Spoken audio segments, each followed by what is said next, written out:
ọlọ́jọ́ òbí òní tó pọ́gọ́ta láyé. Adúpẹ́ Elédùmarè àmọ̀pẹ́ wa. kábíyèsí o.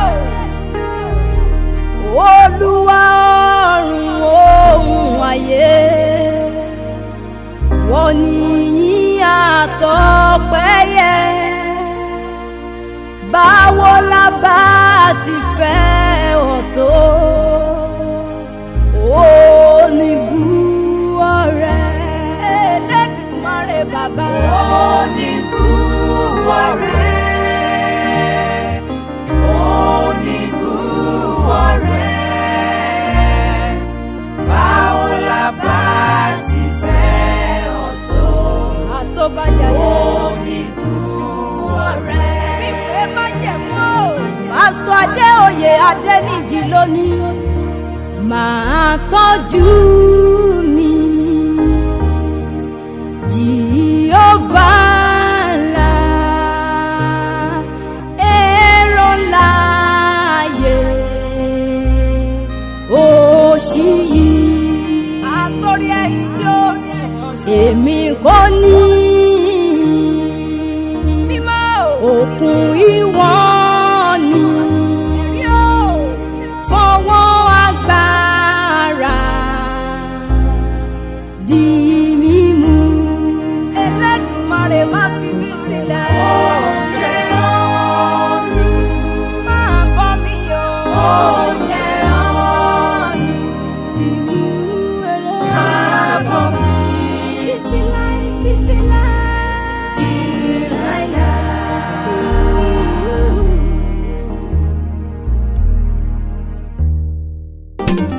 Ọlọ́jọ́ bí kò máa wípé mo kàn ṣá mọ̀ wípé ẹ lágbára. Ó kàn yé mi ní wípé mi ò lè tẹ́ o. Ẹni tí mo gbójú lé kì í ṣe nìyàn, tí ó fi ṣèké láyé yìí ò lè jẹ mí. Gbóhùn sókè. Ọkàn ṣàmọ̀ wípé ẹ lágbára. Ọkàn yé mi ní wípé mi ò lè tẹ́ o. Ẹni tí mo gbójú lé kì í ṣe nìyàn, tí ó fi ṣèké láyé yìí ò lè jẹ mí. Ọba tó tó bí ẹ̀rọ ìyá gbọ́yà ju ọkùnrin ogun. Ọba tó lò ní ọba tó lànà ọba tó lọ́jọ́ gbogbo. Èdùmàrè ọba tó nídìí ayé ni mò ń kó bẹ̀rẹ̀ fún. Lórí ayé mọ́ senior apostle Pásítọ̀ Adéoyè Adéníjì tó pọ́gọ́ta lẹ́gbẹ̀ẹ́ àwọn bàbá tó bí lọ́mọ. Mo bá ọ yọ̀, mo bá ọ dúpẹ́ o. Ó ti sọdún ọdún nínú. Sára pápá làbẹ́tù ibi gìjàgìjà làbẹ́kùn. Ara fi ń dá báyìí ní tìrẹ́fẹ́ o. Òjòjò níṣòwò kò mọ̀ lè nájà kókókó lára rí ọmọ ń bá wọn lé. Pásítọ̀ Adéoyè Adéníjì kò ní rẹ̀ ọ́ àgàràyé ò ní dá ọ. Prọfẹ̀tẹ̀sì Abímbọ́lá Olúbánkẹ́ ló rán mi dé gbàgede. Ó ní máa káládé orí òun. Mo senior apostle Pásítọ̀ Adéoyè Adéníjì ọwọ́ dìde àwọn bàbá rẹ̀. Ó dàgbọ́lé bẹ́kùn sòsùrí ọmọlẹ òbí omele ní àtẹ̀ká omele ní ẹ̀wẹ̀lẹ̀. Ìjẹ̀sórídì sánà ìdẹ́lẹ̀rú owó tí múná roko. Ẹ̀yìn lọ́mọ lóbì kan wọ́wọ́ ti wọ́ ọmọ lóbì kan wọ̀wọ̀ ti wọ̀. Obì tó bá fẹ́ tẹ̀ni àwọ̀ sápò ẹni èyí tí ò bá fẹ́ tẹ̀ni àwọ̀ sínú ngbó ẹranko búburú àfi ìjẹ. Dẹ̀dẹ̀dẹ̀ ló bí rán lókì ìtẹ̀ fún. Mo lẹ́yìn ló máa rápò gbóbi sí Ìjẹ̀ṣàbẹ̀ ní tí mo gbọ́ ti kalẹ̀ mọ́ béèrè ọ̀wẹ́. Òkèkèké ní sàṣọ bàbá rẹ̀ lóde gbàjọ. Pásítọ̀ Adéoyè Adéníjì ọlọ́gọ́dọ̀ tèmi ń tẹ̀yìn Ìjẹ̀ṣẹ̀ yìí tí ó bá rí lọ́jà ni ó rà wá fún mi nílé. Màrí mú sẹ̀sẹ̀ fún dúdú olóye. Wọ́n ní Ìjẹ̀ṣà nísìn tòlótòló ẹrú bàbá yín nísìn pẹ́pẹ́yẹ.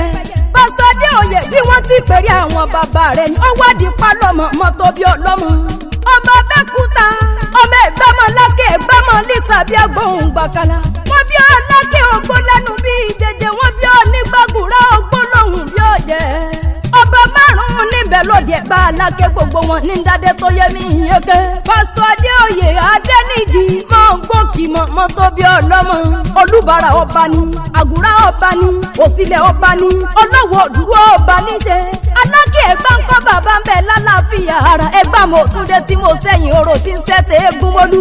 Wọ́n ní sáwọ́ egúngún lóbìnrin léṣe. Àwọ̀gá ẹlẹ́dẹ́ lóbìnrin léwo. bóbìnrin bá fojú kòrò nílé mọ̀mọ́ tó bí ọlọ́mọ̀rò lágbè lọ. ọ̀kẹ́rẹ́ láyé ò ti sọ gọ́ta lẹ́gbẹ̀ẹ́ àwọn bàbá rẹ̀. ilé onílé ọ̀nà onínà ọláṣẹ́ ọba dání ìwáyé. kò wá sí bá ọba ti pẹ́ nílé ayé kojú rò nira rẹ̀. prọfẹtẹsà Bímbọ́lá Olúbánkí ọmọ wọn nìbàdàn níbi Olúyọ̀ lẹ́mọ̀ jẹ̀gbìn yóò mọ̀ fi kára òun fọ́rí mu. òun ló rán mi wá o mo jí sí ọ̀rán mi Àdùkẹ́ jàǹkàlẹ̀ mi jẹ́ ọmọ wọn ní Kútọ́ọ̀nù. mo senior apostle pásítọ̀ Adéoyè Adéníjì àṣeyí sáà mọ́dún o.